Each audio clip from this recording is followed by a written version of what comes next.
আজকাল দাম্পত্য জীবনের সবচেয়ে বড় সমস্যা হলো, তরুণ বন্ধুরা ভালো করে শুনে রাখেন, বিয়ে যারা করবেন ভবিষ্যতে আরো ভালো করে শুনে রাখেন, এই মোবাইল ফোন আমাদের দাম্পত্য জীবনকে ধ্বংস করার অন্যতম কারণ। অতএব আল্লাহর ওয়াস্তে মোবাইলগুলোকে নিয়ন্ত্রণ করেন, মোবাইলগুলোকে নিয়ন্ত্রণ করেন। বাসায় ঢোকার আগে মোবাইলের গলা চিপে বন্ধ করেন, এরোপ্লেন মুড করেন।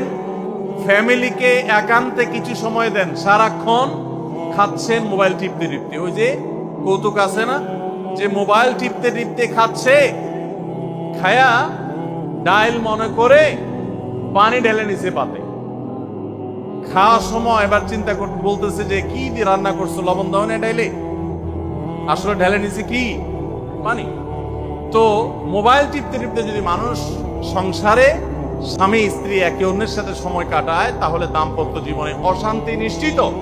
যত অশান্তি এবং যত ঝগড়া, যত ভুল বোঝাবুঝি আমাদের ফ্যামিলিগুলোতে হয়, এর অন্যতম প্রধান কারণ হলো এই মোবাইল এডিকশন, মোবাইল আসক্তি। স্বামী বলেন স্ত্রী বলেন উভয় একান্তে স্বামী স্ত্রী বাসা বাড়িতে তো অবস্থান যতদিন করবেন, ব্যবসা বাণিজ্য কাজ কাম আল্লাহর হস্তে, এগুলো সব জমা রেখে তারপর স্বামী স্ত্রী একে অন্যকে সময় দিবেন, ইনশাআল্লাহ দাম্পত্য জীবনে সুখ শান্তি আসবে।